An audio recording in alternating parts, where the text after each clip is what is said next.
What does it mean to live life to the fullest, train to your potential, and perform at your best? Leave nothing on the table. That's a non-negotiable, is that I strive to be better every day. Because if I'm not on top of my game, how's anybody else going to follow me down the road?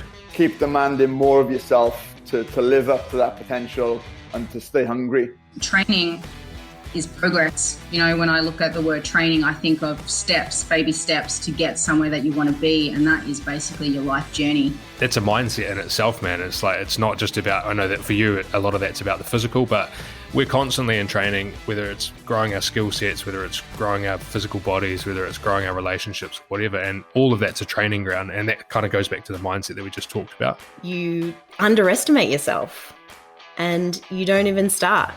But then once you start, you often surpass what you thought you could do. Perform at your best, mate. That's sort of what life is all about. You know, I want to have the knowledge, I want to have the fitness, the health, the ambition and drive that no matter what comes along, when that next phone call comes, I can just say yes. I don't have to worry. Just go and do it.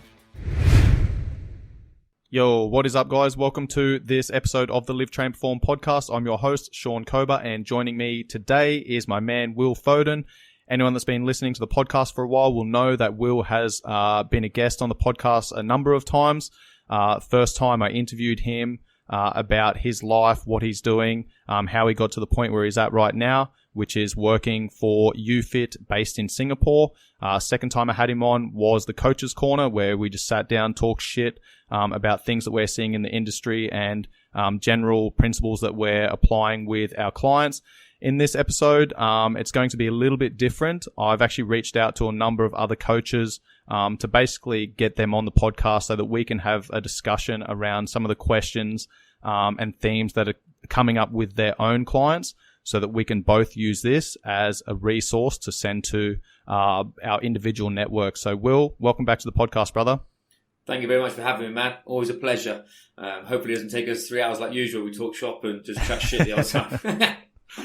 No, it's always good, mate. It's always good conversation. It's always good listening as well. So, mate, first thing I want to talk about is a course that you recently did. We're just talking offline about a course that you did recently in the last couple of weeks around value systems. Can you talk to me about what that course was, who ran it, and what you took away from it? So 2 weeks ago, guys who may have been into sort of human performance and human everything really. Dr. John DeMartini is about human behavior. He's a human behavior expert, and I did his breakthrough experience, which is all based around the 7 key areas of your life. So that's your social, familial, financial, vocational, mental, spiritual, and physical. And it's a discussion about how these cups, so to speak, how you keep them full at the same time and get the most out of everything rather than just being one-sided, especially people like me and you. And I was listening to your podcast with your man last week, the fellow who's the boxing coach with you. Mm-hmm. But when we were younger and we're doing 3 a day and we're just training. So we're filling that physical cup up, which is a huge part of our value system. But then we're losing out on different parts of it, whether it's social, whether it's for parts of your family.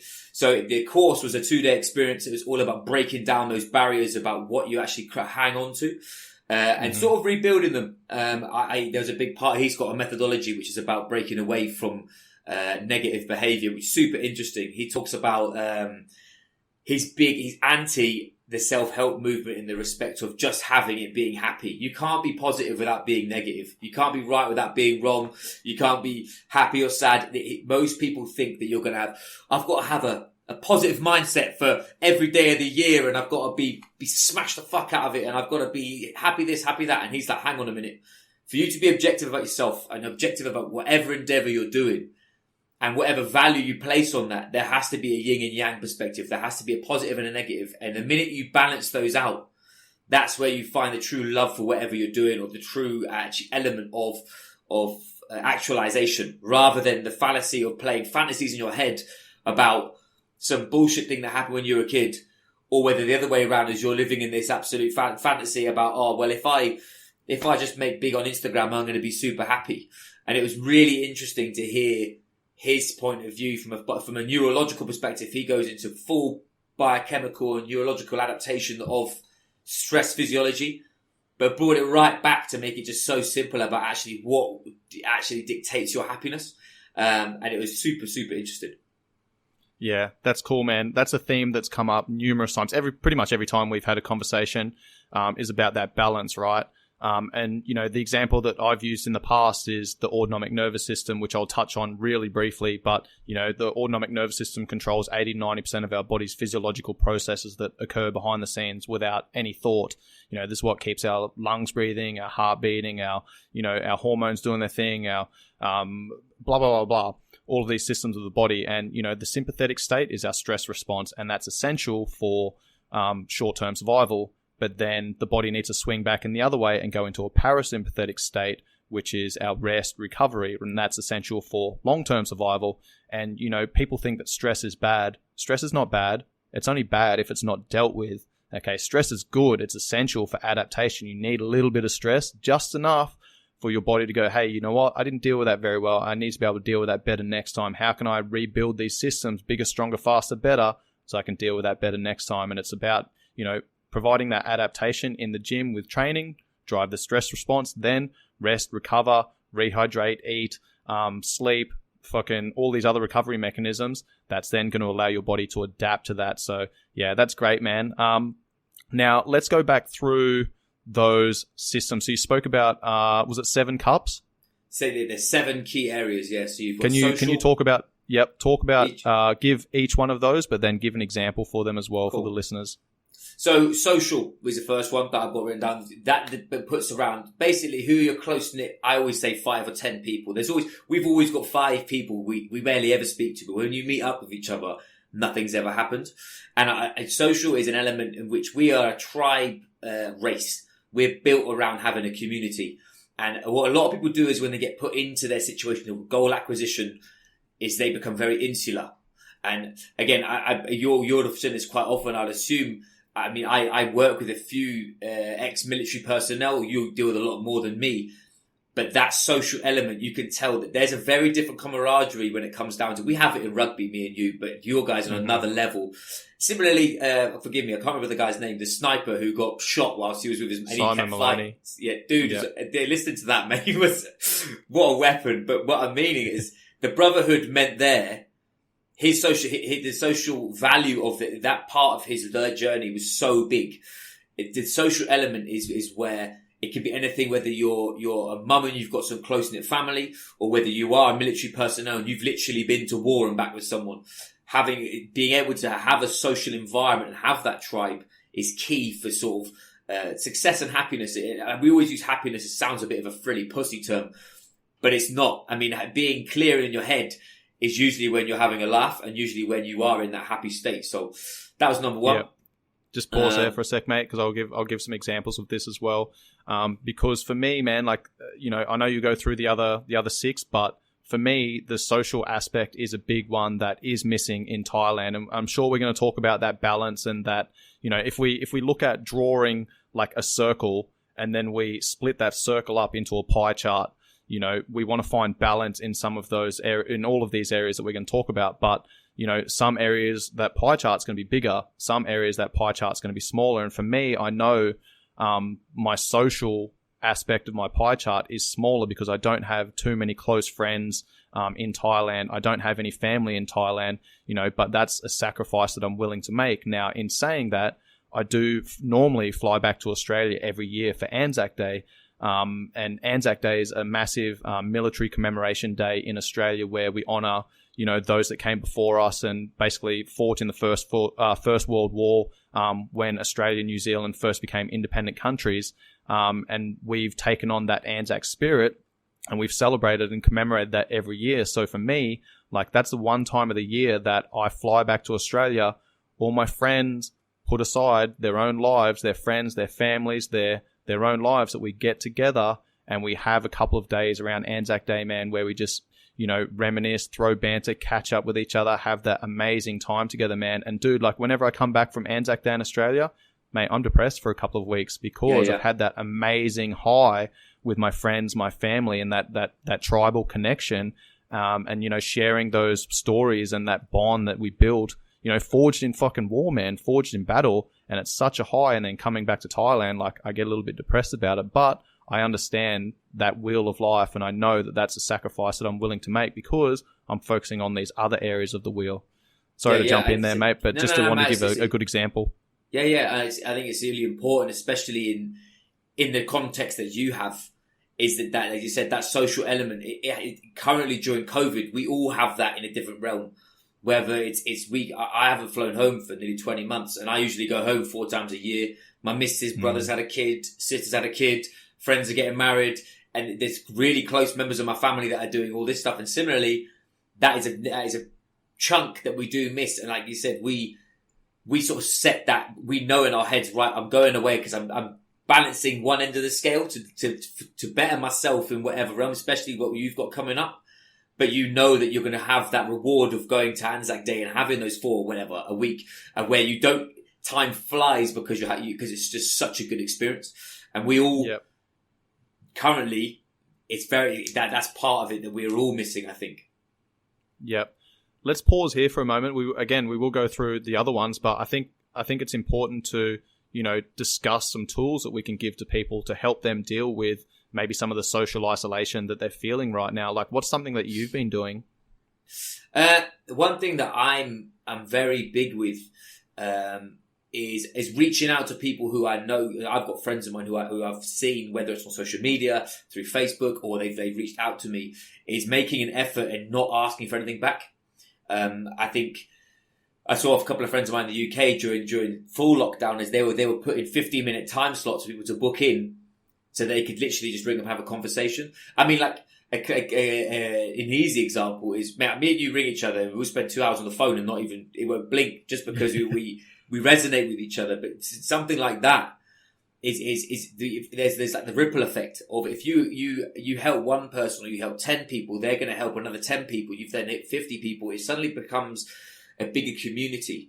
And being involved in a community of like-minded people is really important. I mean, like where we met, like the Muscle Nerds guys, you can literally jump on Facebook and you can either talk about buy-sell or whatever, or you can literally talk about shit memes that Luke's put on there. Either way, which I love.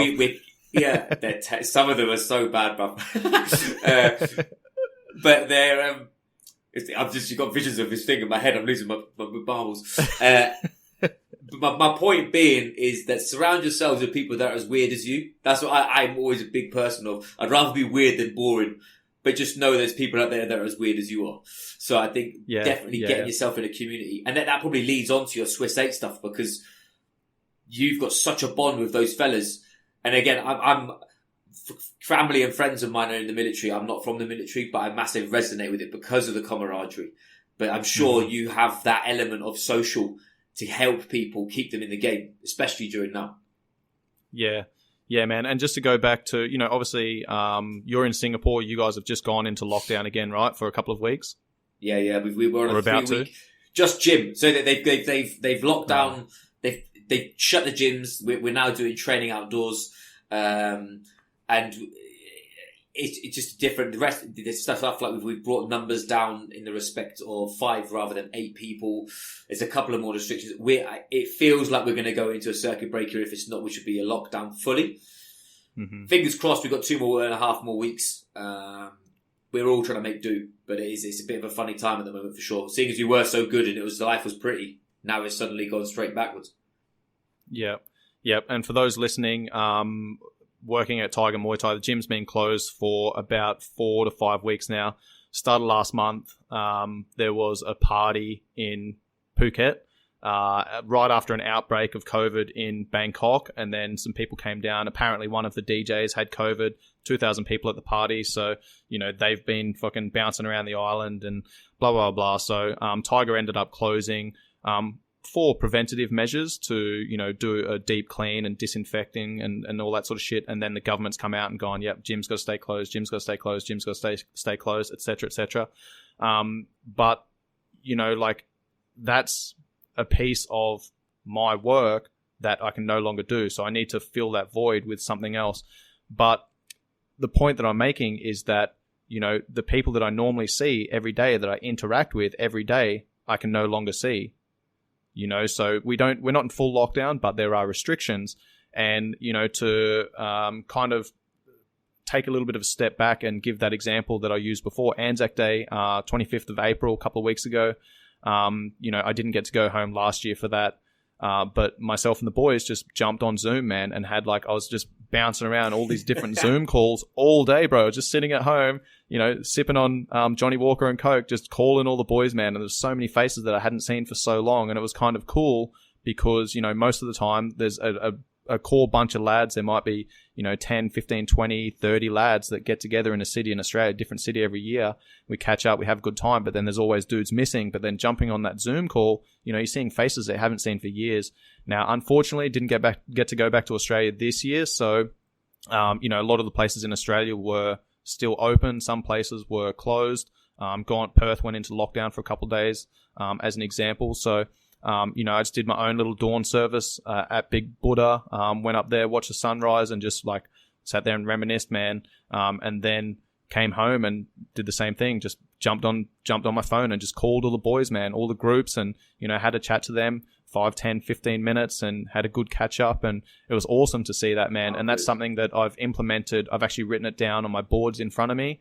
I have my structure, what I'm doing for the week, my personal goals, my professional goals, things that I structure into the week. And one thing that I've structured in this week that is a personal priority is to make contact with 3 people this week that I love and care about, that I haven't spoken to for a while. So I think it's important to, as you said, man, look at the social elements of your life and go, all right, what can I do to control the controllables?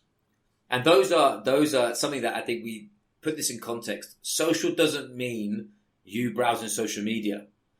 Social means you having genuine connections with people that are living and breathing. Or a dog. I have connection with my dog back at home. But on a serious note, it gives you goosebumps thinking about all your mates and having a good time and stuff. That does not mean sat there like a lemon flicking shit about people. This is what's frustrating, and we can maybe go on to that afterwards. No, we're going to flow straight onto this, bro. Yeah. We can talk about this because, dude, what did you just do on the weekend? Yeah, so we spoke about this offline.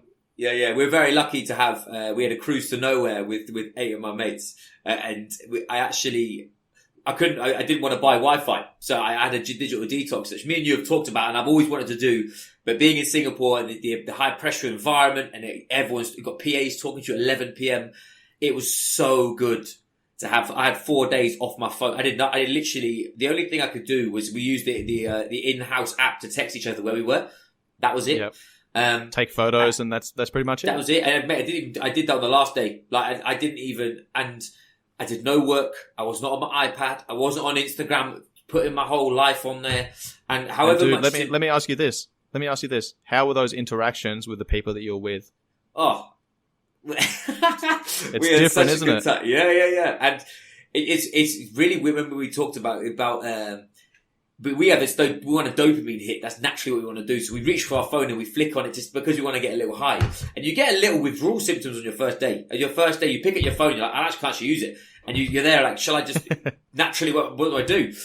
By the second day, yeah, literally do I get a book or do I speak to my missus for 10 minutes or, but it was by the second day, man, I was literally like, fuck the world, man. I was done. I was out by the sea. Yeah. I was getting fed.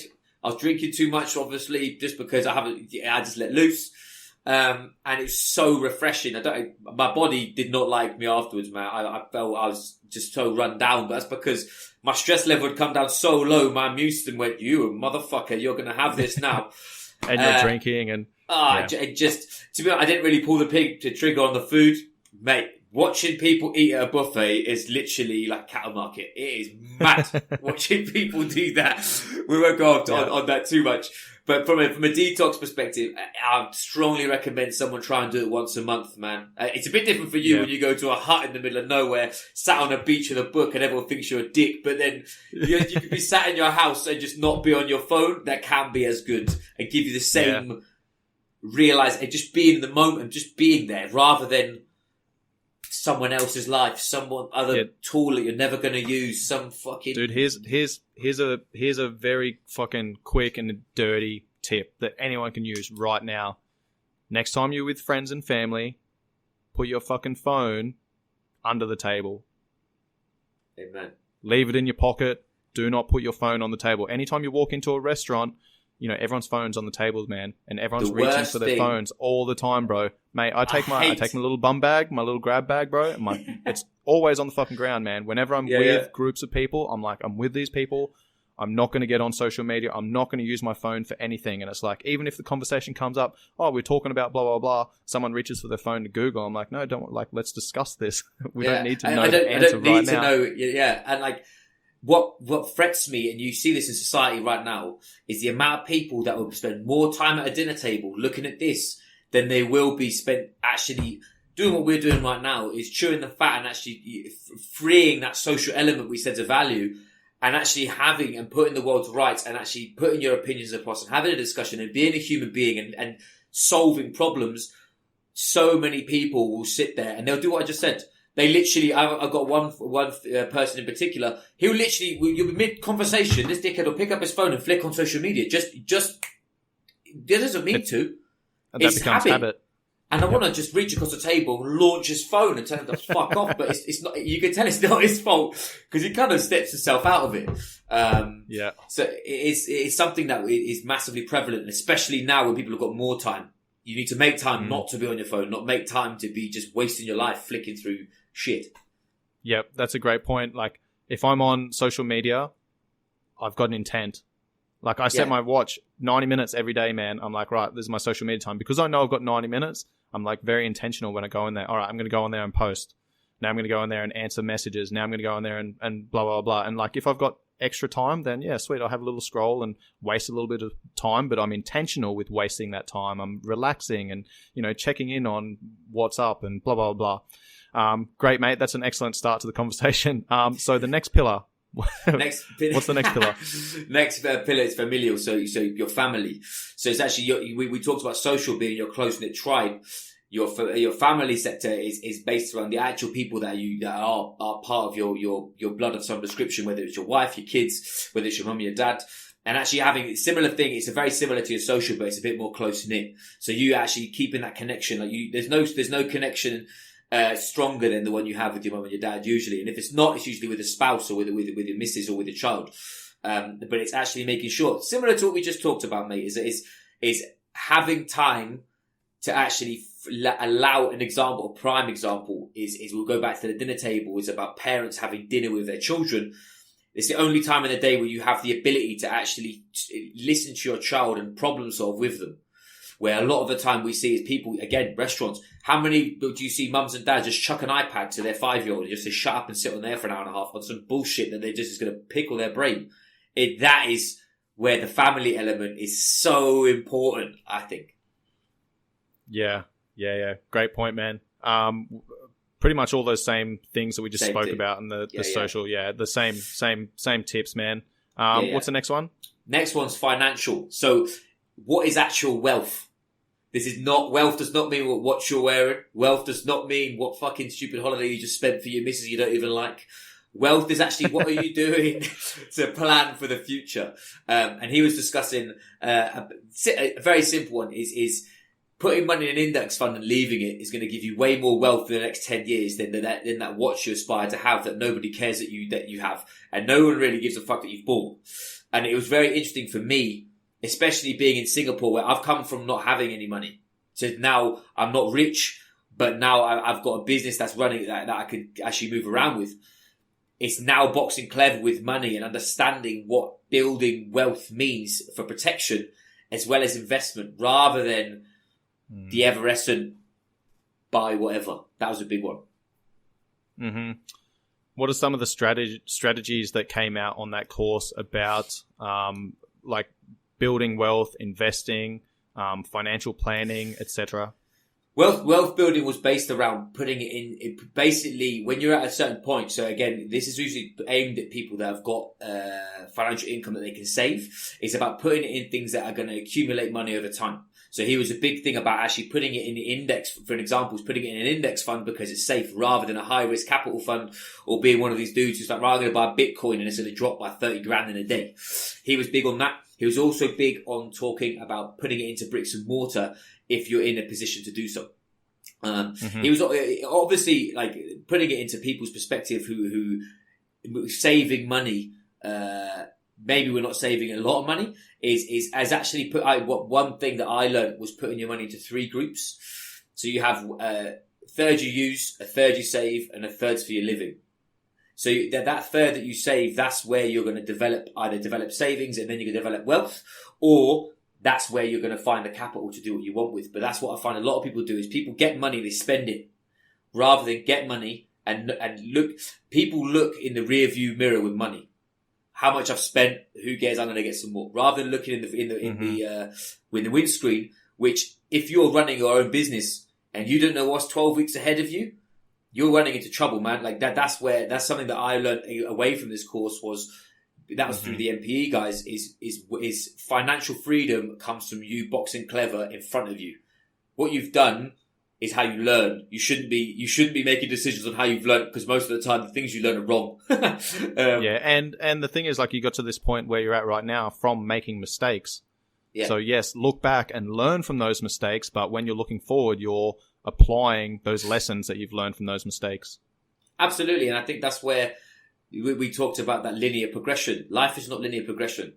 Life is a turmoil, man, and you just keep pushing that rock uphill. It's the same in all of these areas, and the same with everything me and you do.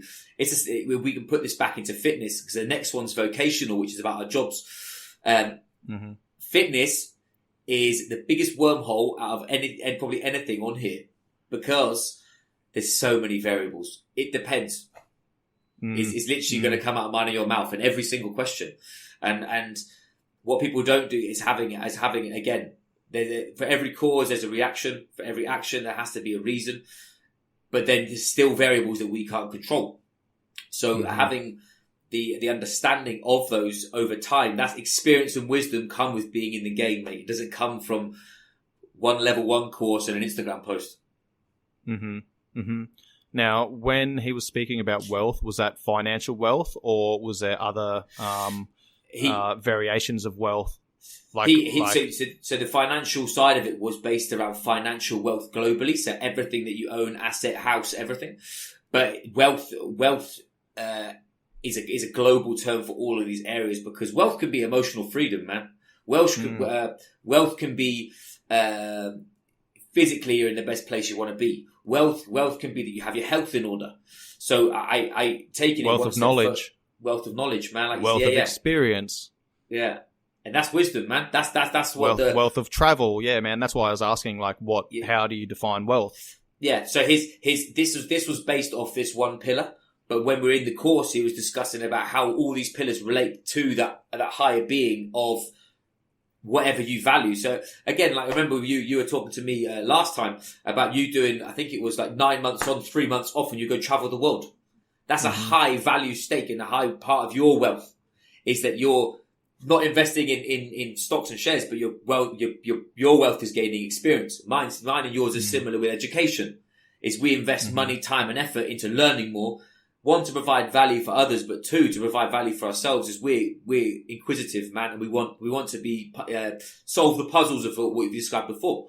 So yeah, that wealth part is not is the small minutiae, long term. Gotcha. So we're looking more at return on investment. Yeah, exactly that. Yeah. So if I want to invest time into, doing an online course, then I need to have the money to be able to pay for that, but I also need the time, the energy, and the effort that I can also put towards that, because I'm investing all of those things to get something in return. Is that kind of like...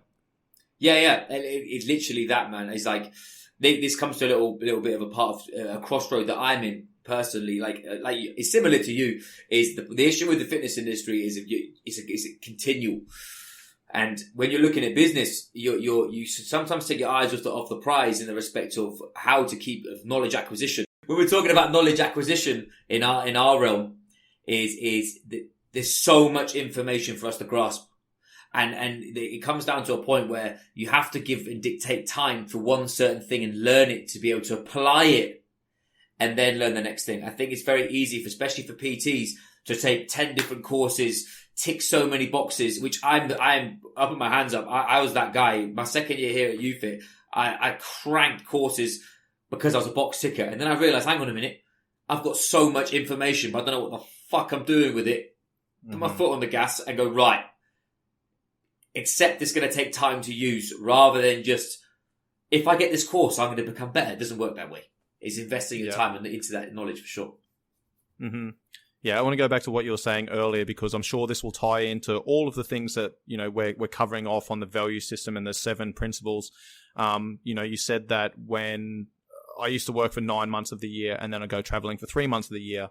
Now, in that 9 months, whilst I was working, I was busting my ass with my clients. I was doing courses. I was studying. You know, I was always growing, learning, but also applying. So I would do like one course and apply that over, you know, I get back from travel, do one course, might take me a month, 2 months, boom. Now I'm applying that for the next couple, you know, whatever, 5, 6, 7 months, applying that to my clients, figuring out how to use those principles I'd learned in that course and then tweaking and adjusting them so that I can get the most out of it. Then I go traveling.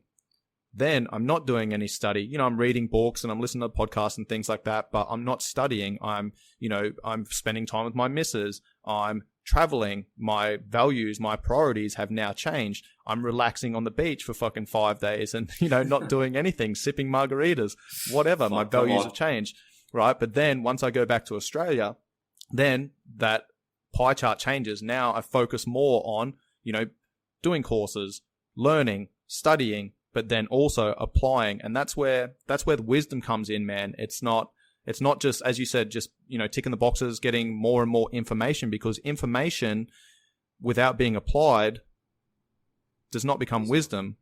Like there's a difference between knowledge and wisdom, knowing something and understanding how to apply that thing, but also not just how to apply it, but how to tweak it and adjust it and refine it to get the most out of that thing to the particular circumstance. So, you know, working with a client, how can I take these principles and how can I apply it to this client? Because in theory, this is going to work. However, this person works their fucking ass off. They're in a highly stressed job. You know, they're not eating very well. They're eating on the fly. They've got family. They've got all these other commitments, these mortgages and things like that. So, you know, taking the best training program, nutrition plan and applying it to that person. Hey, I used to think, hey, that's your problem. You're not getting the results, so that's on you. Oh. Yeah, but then I very quickly realized, you know what? This person's paying me. I'm the fucking coach. I'm not servicing them. I'm not doing my job.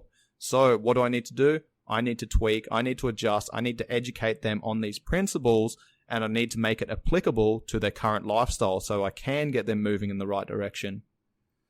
It's massive, man. That's literally... The art of coaching is principle-based coaching, but being able to be a chameleon. And what many people forget, and again, this is for listeners who Instagram's a wormhole, man, because Instagram is about instant gratification. It's about who's got a best bum, who's got the best, who can lift this, who can lift that. But from an information standpoint, it's a wormhole. And if people aren't using principle-based coaching, they will not get the results that they're saying they can get unless they're using, as you said, stuff like steroids or they're faking it. Or a lot of the guys, they'll put fake old photo shoot pictures up of them now, and they're like fucking Jabba the Hutt at the moment, but they won't see them. They're sat in the middle of Phuket in Bangalore on their own, boss. But my point being is that's the key. Is if you are a young coach, accept time, because it takes time, and don't just cutting corners. The only way you should be cutting corners is by going to people that are mentors or speaking to other coaches. And those are how ways you cut corners, because they can save you time. Not because information's changed, but because they can put it in situations that you can understand. Yeah. Or you're cutting corners because you've been through that situation before and you've learnt those lessons and you know how to apply them. You know when to apply them. Yeah. Sure. Brilliant, man. All right. What's the next pillar? Next one's mental. So this is huge, and I think this is massive, especially now during COVID. It was funny. So when the Singapore lockdown, I came home and obviously my missus was pissed because of the gym. But for my natural instinct of challenge is to rise to challenge. I've been like that since I was a rugby player, and that's not me being a Bertie Big Dick. That's me being that I prefer being under pressure. It doesn't matter it's as if you text me saying, "Will, I want this in by next week." I'll do it by the day before. That's pressure to me. But in this environment, similar to what you did, man, is like you know full well you've got so much you could do in lockdown, and it's a negative. You're going to make this negative a positive. And from a mental standpoint, your value systems are all based around what's literally in between your ears, whether you've got a growth mindset, whether you can actually get yourself out of a negative situation. And secondly, if you can actually be kind to yourself when you are in a bad situation, not to keep fucking yourself up. That's what is huge at the moment, is you just see people in a downward spiral of bullshit because they're just dragging themselves through the mud for no reason. They don't know how to hit the brakes, man. Yeah. Literally. Because, your mindset is like a self-fulfilling prophecy, right? Like if you allow yourself to, if you're looking for shit, you're going to find it. And the more you're looking for it, the more you're going to find, right? So that creates his fucking avalanche, man. So I'm a big believer in like always trying to find the positives, bro. I recorded a podcast, I think it was like within a week of New Year's. I can't remember if it was the end of last year or the start of this year, but it was reflect to project. And a big point that I was talking about there is like, obviously 2020 has been a bad year for a lot of people and blah, blah, but I was like, I actually had a lot of fucking growth. I started this podcast. I've now got, 110 odd episodes out and roughly 27,000 downloads, man. And I'm actually coming up to almost a year, bro, of podcasting, which is on 24th of May has been a year, bro, of podcasting. So it's been really cool. But, I was also focusing on, study. I was studying my anatomy and physiology. I was studying Thai. I was studying blah, blah, blah. I was working on all of these things. And in that podcast, I was talking about, I didn't have the best year. Like I lost one of my mates to suicide. I lost one of my rugby coaches who was a massive mentor for me when I left home at 14 and was, learning how to play rugby. And I had this rugby team around me that were all adults and I'm like 16, 17 playing with the adults. He was a massive mentor for me, man, that had a huge impact on my life. I lost him last year, my pops going downhill with Alzheimer's and, I had heaps of shit go on. But I always look back and I'm like, I'm grateful. I'm not grateful that my mate died, took his own life, but I'm grateful that, he finally found peace.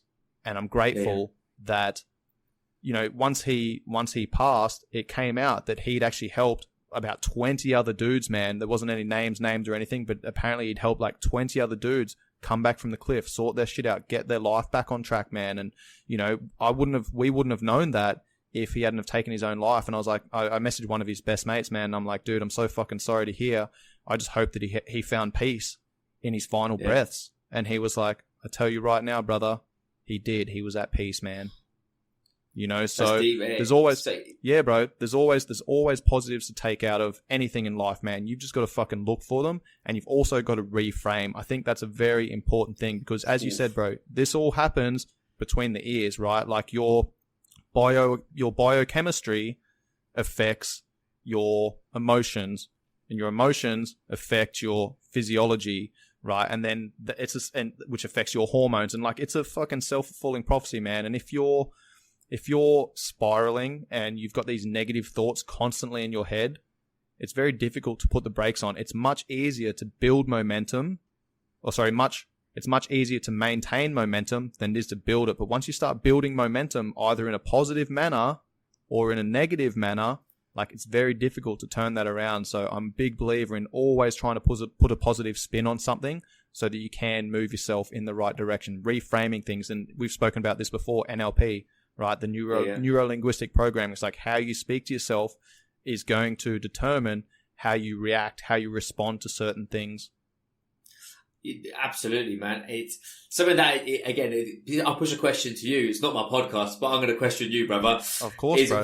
Where did you first learn that? Because you're older than me. You look a lot younger than me and you're better looking than me, but you're fucking older than me.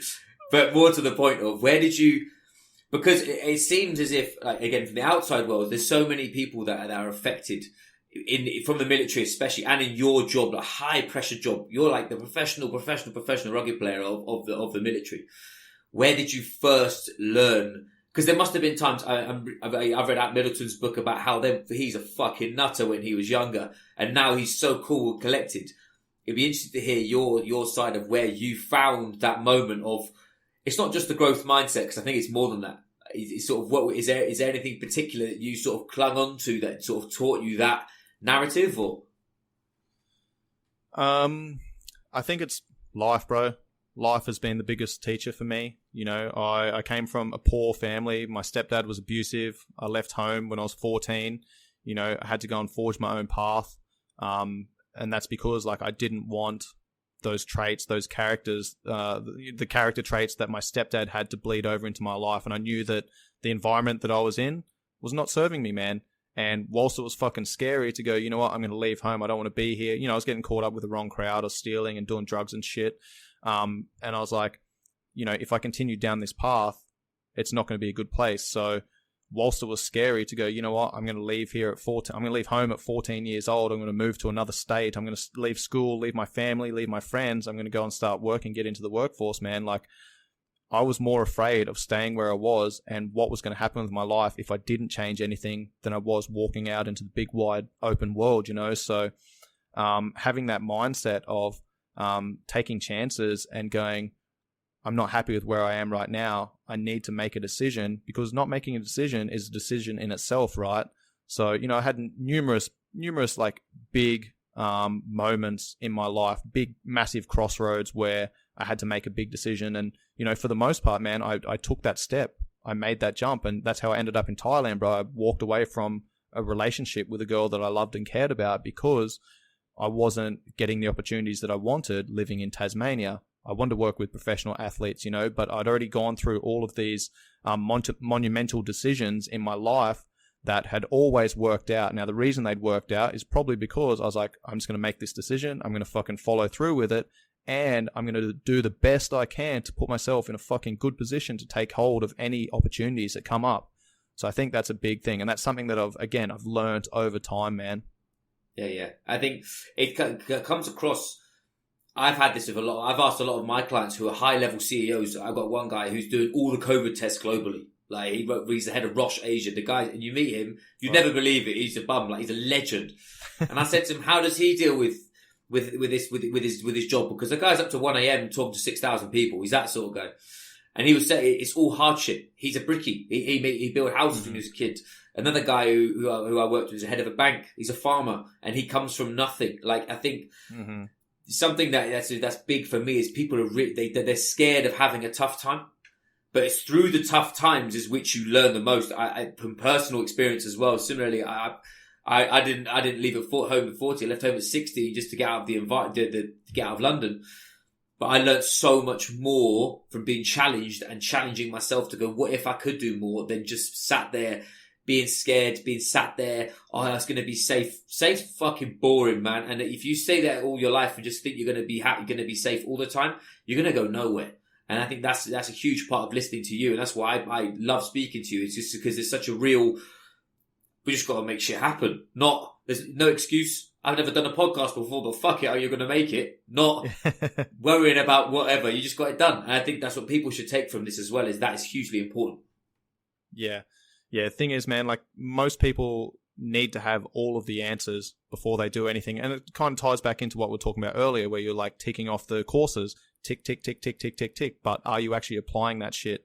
You know, whereas people that have faced hardship, they have faced adversity, they're like, well, this is the situation that I've been in before. I've got a choice. Do I want to stay in that environment, or do I want to step out and try and create a better environment for myself? And they don't have all the fucking answers, right? They just get out there. They know that where they're at right now is not where they want to be. They want to be somewhere else. All right, I'm just going to put one foot in front of the other. I'm going to figure this shit out on the way. And that's exactly what I've done my entire fucking life, man. And it's something that's continued to serve me, you know. And again, you know, going back to when I was in the military, being in Afghanistan, mate, like, you know, out on patrol 2 weeks into the trip, my sniper team leader was fucking shot. Our team being ambushed, ended up sitting on top of an IED. Luckily, didn't go off. Take out the rest of our team. The next day, out on patrol, burst of machine gun fire goes between my mate and I was like, holy fuck, this is going to be a long trip, man. You know, but that was 2 weeks into a 9-month deployment. I had to manage my mind. I had to build that mental resilience, bro. And I had to figure out ways that was going to allow me to get to sleep at night, wake up in the morning on the front foot, knowing that we're going to a fucking bad area. And every time we go there, shit always happens. So, you know, being proactive rather than reactive. And this is where the mindfulness stuff started coming into play. I was like, I literally just started counting my breaths, man. I was like, I need to get to sleep. I'm waking up fucking tired. I'm waking up fatigued. I'm going to end up being a liability. And if I miss something, bloke behind me steps on IED, loses his leg, loses his life, gets shot in the fucking chest. Like, that's on my conscience for the rest of my life. So I just started counting my breathing, bro.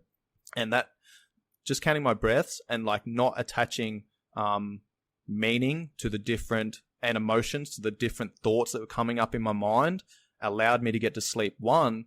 But two, the byproduct of that was then I started focusing on the controllables. What can I control? We know we're going to this area tomorrow. We know it's the Badlands. We know every time we go there, something happens. You know, if this happens, we're going to do that. These are our SOPs. If that happens, we're going to do this. You know, we're looking at our actions on. We're making sure that our fucking plan to go into that area the next day is mitigating as many risks as we can before we step out. You know, and that gave peace of mind, and that bled over into, you know, everything else in my life, man. You know, I'm not afraid of taking risks. I'm not afraid of, you know, jumping out and starting something that I, you know, may not have all the answers to. But I know that if I'm making that decision, again, intent, I'm making that decision with intent. Then I'll figure out the tools, I'll figure out the principles, I'll figure out what needs to be done along the way. And I'm not looking to have all the answers all the time. It's like, right, this is the problem that's come up. What's the solution that I need to find? All right, cool. Smooth sailing. Something else comes up. All right, I need to find a solution for this as well. And that's where the lessons are, bro. The lessons are in the fucking journey. People that don't make big decisions, people that don't put themselves through hardship, people that don't step out of their comfort zone, never learn those lessons. And they always find themselves in a perpetual state of comfort, and they never fucking grow, and they never achieve anything. 100%, man. That literally sums it up. All right, what's the next one? Yeah, there's two more, everybody. The next one's spirit. You got spiritual, but then the next one's physical. So spiritual, what I took from it was the main part of it is what do you stand for. Spiritualism, I think, is quite a funny one. I think, especially within men, spiritualism is looked upon as being religious or being just faithful. My spiritualism for me is what I stand for and my faith in myself. Literally what you just said about backing myself. I am by no means a genetic freak. I am by no means clever than anybody else. I am not more rich than anybody else, but I'll work my fucking ass off to make it happen when shit gets real. And I think that's what I massively stand for. I'm a resilient. I love things that are about resilience. I love reading about it. I love training about it. I love being around people that have been in resilient environments who believe they demand more of themselves because that makes you grow. And that's what I value. I value having that, what I stand for, which is, I had a thing when I had my leg snapped in half. I had a thing posted on my wall, which is become unstoppable. It wasn't a case. It wasn't towards anybody else or become the next whatever England rugby player. That was because I was told I wasn't going to walk properly again and I was going to play rugby again. And that's where my spirit is that I believe other people have that in them. Is they just need to drop the hammer and fucking put it all in. And that's where the spiritual side of that area that they were discussing. There was other ways to be placed around it, but putting it more through my lens, so to speak, is having faith in myself. In that, like just like you said, is if you don't know, you'll find out because you're going to give it a go, not because you're going to sit back and wait. I think that's huge, especially with in the day and age where people are so fake and they breed other people's opinions and they mimic so much stuff. They haven't got their own set value system on who they really want to be or who they really are. They're like, oh, Joe Bloggs has made loads of money, so I'm going to be like him and I'm going to speak like him. Shut the fuck up, man. That's not your journey. Talk about your journey. That's where your value and your money is, not in their journey. I think the spiritual component is often something that's overlooked, man. Now, I will say that I'm not religious. However, I am spiritual. Now, I don't actually know how to put this into words, okay? But what I mean by this is if you take the principles of religion, right? Most religions, if not all religions around the world, are literally like a codified set of rules. How the tribes back in the day was like, you know, instead of someone enforcing these rules and regulations, you know, it was passed on from generation to generation. Hey, this is right. This is wrong. This is how you treat other people. This is how you don't treat other people. Like, you know, that's a codified set of rules that then people live in line with to be good people. Right now, I'm not religious, but I've got that spiritual component where, you know, with my upbringing, with my life, everything I've learned, everything I've lived, everything I've developed over the years is part of my spiritual being. Like the spiritual component for me is your character. Like, how is your character form? What is your character? Because your character is literally everything that your life is built upon your character, right? Yeah. So knowing what you value, knowing what you're willing to sacrifice, knowing what you're not willing to sacrifice, knowing what you will and will not compromise on in all other areas, I think that's a massive component for me. And for me, that is the spiritual component. What does that mean for you? Yeah. I'm very similar. I'm not religious. I don't have anything against religion. But I think it's a very personal thing. If you believe in a higher being, that's up to you. And my philosophy on life is that I don't think of a higher being to run myself. My tribe and what I've done runs me. And there's non-negotiables in my life that I find they literally link back to my values. Like you said. And there's nothing wrong with religion. I think if you follow it, kudos to you. And that's your thing. That shouldn't be someone else's thing. That's your thing. But spiritualism for me is having the prowess for me to understand what I have to do. And there's things in my life, like I'll never stop learning. That's a spiritual thing for me. Is I'm a teacher, but I'm always going to be a student. Because I believe we've got so much to learn. And that sounds really philosophical bullshit. It's not. It's because, again, flipping on this, if you go to Demartini's website, you can actually take your value scoring test and it can tell you what your 3 most common values. My other common values were education, having tools for education, and my health. So they're the 3 non-negotiables of my life that I do every single day.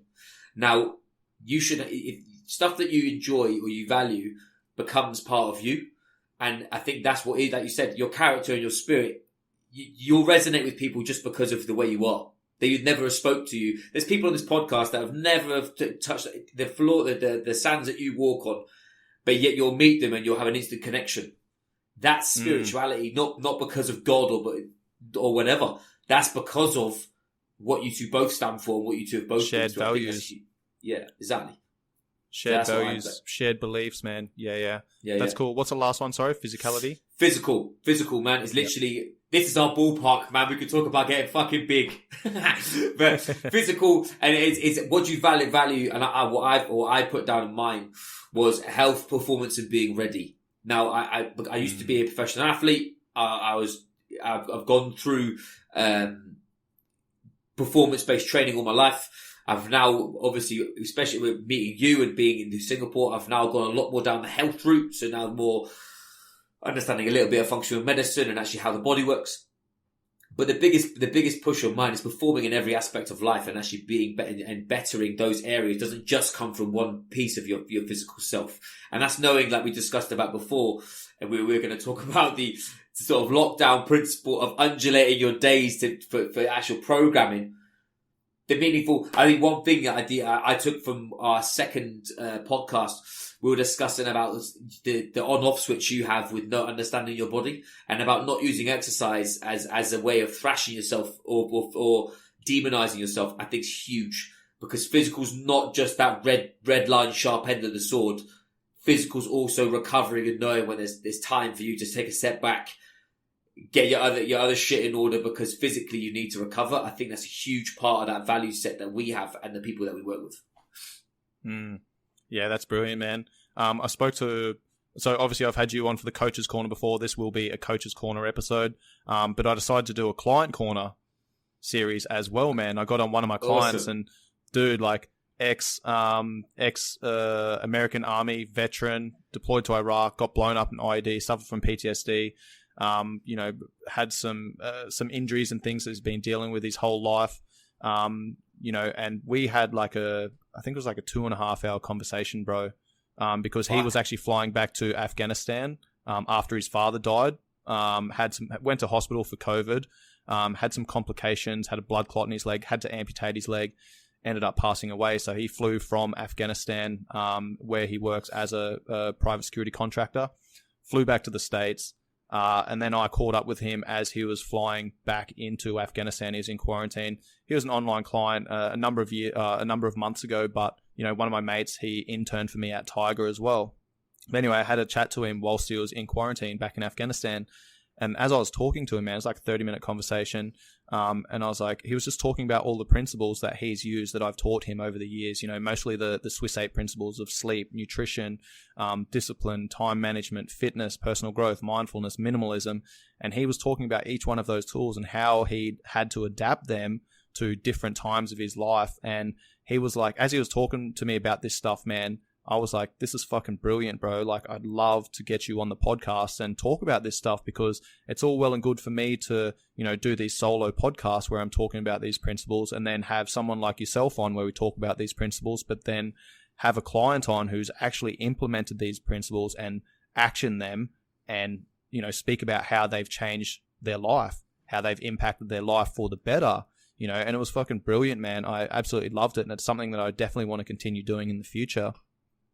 That's the job full circle, eh? That's what we want. I think again, if you are a client of a coach, as a coach, I want you to be done with me within 6 months because you've learned enough to do it yourself, and you stay with me because of the connection that we have. You shouldn't be hanging. And information is king. And when the reason we get results is because of client acquiring new knowledge and acting it as a principle, and that's wicked, man. Like, how good is it as a coach to see clients making better decisions without you having to jump straight down his neck and give him, like, texting him at 12 p.m. have you eaten your protein and this kind of shit. It's more of a case of they've grabbed it by the balls and gone, I'm going to make it happen. You're going to be my backstop. And I think that's literally coaching full circle. And that's the most fulfilling part of my job, and I know it with yours as well, is you seeing, like you said, one of the UFC fighters win a title is as important as seeing a mum of 3 kids get her shit together, get in good shape, and actually start doing things that she wants to achieve. It's massive. Yeah. Yeah. And to go back to that point, man, like, I had a client at Tiger probably like 2 years ago now.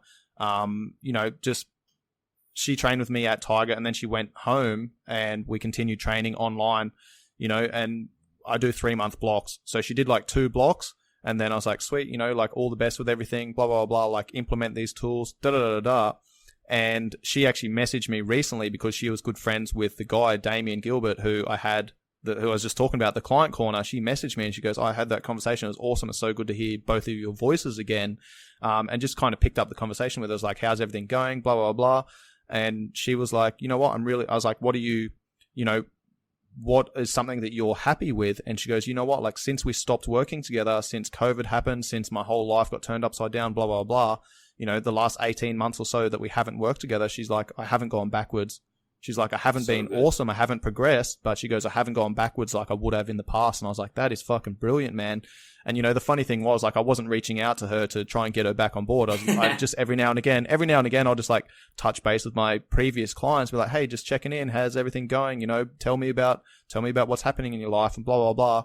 And she said, you know, I'm really proud that I haven't gone backwards. And she goes, but now's the time to start moving forwards again. So she's like, send me an email. Let's go through the process again. And I was like, oh, that's cool.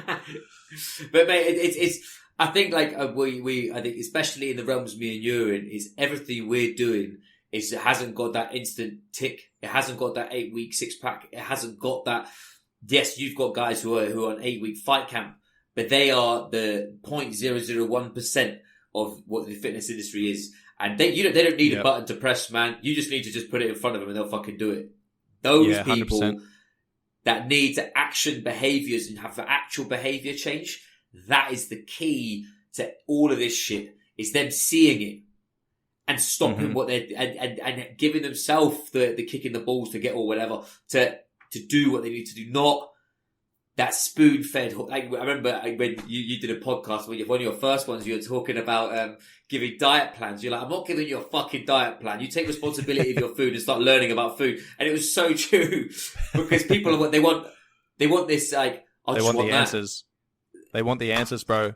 Here's the thing. As you said at the start, bro, like, you ask me a question, my answer, it depends. Yeah. Right. So I'm going to give you the information. The thing is, like, you need to put some work into this. You need to figure out, like, where you're at right now. You need to figure out the direction that you're moving in, and then you need to put the work in. And that's what we do as coaches, is we educate people, because education leads to compliance. If people don't understand what the fuck they're doing and why they're doing something, they're not going to do it, man. But if they understand, the principles, and you give them, you teach them, you educate them how to tweak those principles and manipulate those principles to get the most out of them. And sometimes it's not about fucking making gains. Sometimes it is about maintaining where you're at. Sometimes it's about minimizing the damage, and tweaking these things to either move you in the right direction or stop you from moving in the wrong direction. I think that's an important element, man. Absolutely. No, it's definitely, it's that sliding scale, right? And we're always going to tip. It's going to keep on moving, but it's having the ability to pull yourself back into the middle, because being at the edge of a continuum is always going to have a negative effect. Always, dude. Whereas if you just said that again. Bring it back into the middle. Okay, we just fucking, this whole podcast has been about this balance, right? Equilibrium, homeostasis, right? Always come back to the middle. The answers are never at either end of the spectrum, where people are going, hey, I'm going to do this fucking, crash diet. I'm going to smash myself at training, blah, blah, blah. Like, can that work? Yes, for a period of time. Okay, until it stops working, until your body adapts to it. Now what do you need to do? You need to get more extreme. All right, there's only so many times you become more extreme before you stop responding to it, and actually you start doing damage, right? So it's all about that balance. Now, I want to go back to what you just said before about, working with fighters, man. You're like, I've got these fighters for an 8-week fight camp, and they're all about, right, let's fucking flick that switch. Let's get after it. Something that I've implemented in the last 8 months at Tiger is I'm working with these fighters on a periodized all year round training plan, where we're focusing on nutrition, we're focusing on recovery, we're focusing on training, we're managing their weight all year round so that they're in a good position. Once they sign a contract, we've built this foundation of strength, speed, power, energy system conditioning, stability, mobility, balance, coordination, timing, accuracy, all of these skills. They're now eating 3,500 calories. They're, 8 kilos above their fight weight. Now, we're 8 weeks out. Boom. All right, cool. Now we've got somewhere to pull from. Now we can start manipulating their calories. They're not hammering themselves at the gym all year round. They're not training 3 times a day and dieting as they fucking normally do. Now we've got somewhere to pull from. Now we can start adding in some training sessions. They've got a good foundation. Now, rather than signing a contract and going, oh, now I need to get fit. Now I need to start, managing my weight. No, you're already in a good place. You've built that foundation. And Luke talks about it from Muscle Nerds. This is least mode, right? You do the least amount possible to elicit the response that you want, so that when you get to that start line, you sign that contract. Now we go into fucking beast mode, right? Now we start smashing our training. Now we're hammering, everything that we're doing with our training. We're refining our nutrition. We're maybe reducing calories a little bit, but we're also managing our output and our energy balance so we can manage weight, but we're not cutting so much that now we're affecting our performance in a training session, which then affects recovery, which affects hormones, which affects sleep and libido, mood, attitude, energy levels, productivity, blah, blah, blah, blah, blah, right? So, that's something that I'm trying to implement into Tiger Muay Thai that has been missing for a couple of years, in my opinion. And this is learnt from, playing with rugby teams, coaching rugby teams, being a sniper in the military, knowing that, we're deploying to Afghanistan in 6 months' time. All right, I need to be in the best fucking shape possible once I get there, right? So now I'm going to start tweaking, I'm refining. I've got that intent, man. I know that I'm going overseas. I know I'm going to the Badlands. I'm going to make sure that I'm my best fucking possible version of myself, so that once I get there, because hey, at the end of the day, once I get into that position, once I go on that deployment, the only thing that I have is the fucking tools that I've worked on, that I've implemented up to that point. I'm not going to get over there and figure it out as I go, right? There's going to be some things that I'm going to need to tweak and adjust, but I got to build that foundation first. Absolutely. And you sink to the level of your training. And if you're in I remember, you've had Danny Lennon on not long ago, obviously massive into the nutrition realm, and he was talking about energy deficit disorder and not having enough gas to be able to produce it's a huge decade era of fighters who have suffered for so long on no gas to be able to get the adaptation they're asking for. So how many more champions or whatever could you have had? But the point you're putting it, as you said, putting it to the tactical athlete, that year-round professional is important. We ask, I talk to my guys about being 80% of the way there all the time. You do not need 100%. to be at 100% because if you're at 100%, you're going to fucking burn out. But if you're at 50%, you're a you bag got of nowhere to go. shit. You want to be fucking peaking 100% at the right time. Exactly that. And it's important as in those areas for people to understand the yearly plan rather than, and this is why you talk about the habits getting involved, is those habits stack on top of each other to produce the goods. If you, like you said, you've got a fighter who's coming in 8 weeks out on 3,500 calories, injury free. He's been sat at home chilling. He's fit. He's running 5Ks in 20 minutes, and he's like, right, cool. I can do 3 a day, but I know it's for 8 weeks. You're sharpening the sword, man. If he's turning up 20 kilos overweight and a bag of shit because he's unfit, it's such a different animal for sure. And I think that's a completely different fight camp, bro. Now we're just getting that guy in shape and fucking just cutting weight, which means, yeah, bro. And it's like, now we need to get him in shape and cut weight, which means they're not going to actually improve on any of their performance. Whereas if we're working on performance, we're managing their injuries, managing their metabolism, managing their performance recovery the rest of the year round. Then once we get to that start line, now we've got tools to be able to put that foot on the accelerator and start dialing everything in and fucking hit that beast mode. Yeah, awesome, man. 100%. Anything you want to add to that, bro? No. Just as you said, reiterating for people just to take out that physical thing it is a year-long thing, and you should be thinking about the long-term projection of your outcome, not the short-term gratification of just things like just because you got a holiday you're now going to starve. Think what long-term what effects you're going to have, because this is what me and you see. And this is what everyone talks is the after photo, the after diet, the after training camp where they sit there fucked and it takes them 9 months to get out of it. Let's think about eat more, do more, perform at our best, not starve yourself, struggle, and then make our jobs extremely fucking hard to get what you're asking for. Please don't do that. Yeah. So what Will's talking about here is something that we deal with a lot with general population clients. For the most part, like most guys are typically coming to build muscle. Most chicks are typically coming to burn fat or lose weight in quotation marks. And they've dieted for extended periods of time. They've trained with numerous trainers. They've, tried all the fucking diets. They've been eating 1,200 calories for 2 years and they got good results for the first 6 months. And then those results started slowing down. What do? Add more training, eat less, blah, blah, blah. Then they start losing their period. Then the sex drive fucking collapses. Then they've got no energy. They sleep like shit. Their skin is fucking, dry. Their nails are cracked. Their hair's not growing. Like they start losing their hair, man. Like this is a fucking massive problem. That is literally your body telling you that is unhealthy.